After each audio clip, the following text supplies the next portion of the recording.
Bismillahirrahmanirrahim. Assalamualaikum warahmatullahi wabarakatuh.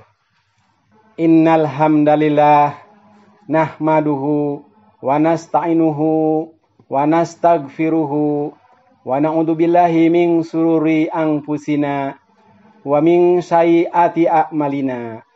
May yahdihillahu fala mudhillalah wa may yudlil fala hadiyalah. Ashhadu an la ilaha illallah wahdahu la syarikalah wa ashhadu anna Muhammadan abduhu wa rasuluh.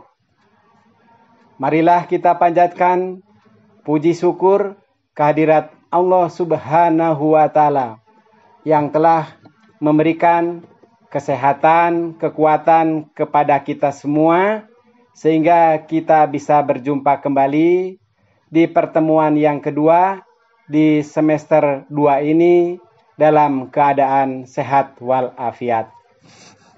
Salawat dan salam semoga tercurah kepada junjungan Nabi kita Nabi Muhammad Sallallahu Alaihi Wasallam.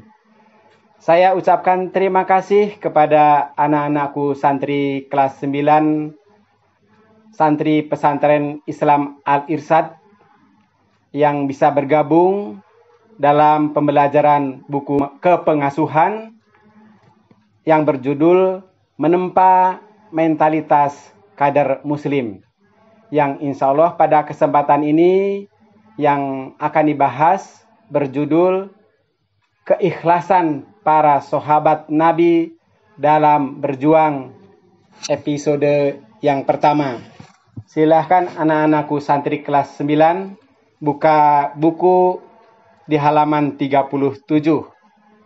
Di sini tercantum pertemuan 19 sampai 20 yang sama dengan pertemuan kedua di semester 2 ini.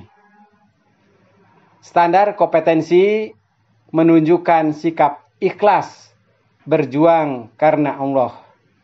Kompetensi dasar meneladani sikap ikhlas berjuang karena Allah. Judul Keikhlasan Para Sahabat Nabi dalam Berjuang, episode ke-1. Dari Shaddad bin Al-Haddad bahwa ada seorang Arab Badui, orang Arab yang berasal dari kampung pedalaman, datang kepada Nabi Sallallahu Alaihi Wasallam, lalu beriman dan mengikuti beliau. Orang itu mengatakan, "Aku akan berhijrah bersamamu." Maka Nabi Shallallahu Alaihi Wasallam menitipkan orang itu kepada para sahabat beliau. Saat terjadi perang Khaybar, Nabi Shallallahu Alaihi Wasallam memperoleh ghanimah atau rampasan perang. Lalu beliau membagi-bagikannya dan menyisihkan bagian untuk orang itu, seraya menyerahkannya kepada para sahabat. Orang itu biasa mengembalakan binatang ternak mereka. Ketika ia datang, para sahabat menyerahkan jatahnya itu. Orang itu bertanya, "Apa ini?"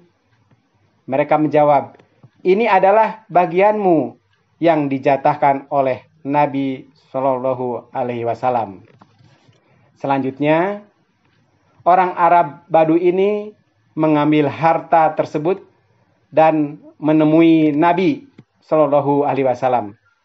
Seraya bertanya, "Apa ini?" Nabi menjawab, "Bagian yang aku jatahkan untukmu." Orang Arab Badui itu berkata, "Aku mengikutimu bukan karena ingin mendapatkan bagian seperti ini. Aku mengikutimu semata-mata karena aku ingin tertusuk dengan anak panah di sini," sambil menunjuk tenggorokannya. "Lalu aku mati dan masuk surga. Nabi pun bersabda, jika kamu jujur kepada Allah, niscaya Allah akan meluluskan keinginanmu. Lalu mereka berangkat untuk berperang. Beberapa waktu kemudian, para sahabat datang dengan membopong jenazah seseorang dalam keadaan tertusuk panah di bagian tubuh yang ditunjukkan, yang tenggorokan. Nabi Shallallahu Alaihi Wasallam bertanya, inikah orang itu? Mereka menjawab, iya.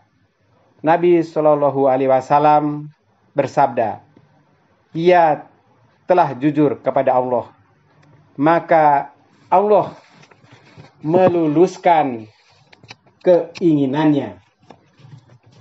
Lalu Nabi Shallallahu Alaihi Wasallam mengafaninya dengan jubah beliau, kemudian mensolatinya. Dan di antara doa yang terdengar dalam solat beliau adalah, ya Allah, ini adalah hambamu. Ia keluar dalam rangka berhijrah di jalanmu, lalu ia terbunuh sebagai syahid, dan aku menjadi saksi atasnya. Hadis riwayat An-Nasa'i.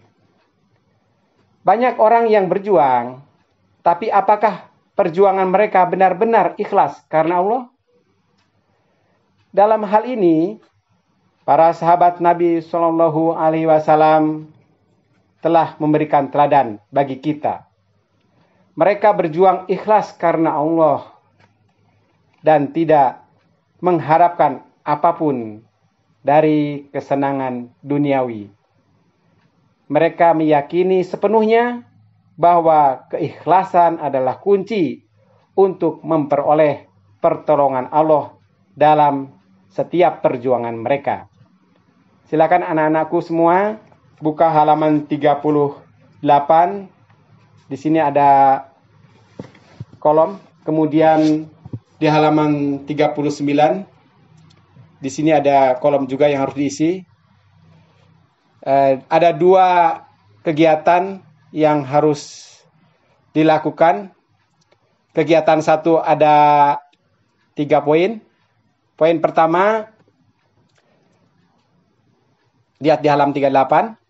Setelah menyimak kisah di atas, nilai-nilai keteladanan apa saja yang dapat kalian tiru. Kemudian poin yang kedua, tulis nilai-nilai tersebut pada kolom di bawah ini. Kemudian nanti dikumpulkan kepada pembimbing untuk diberi saran.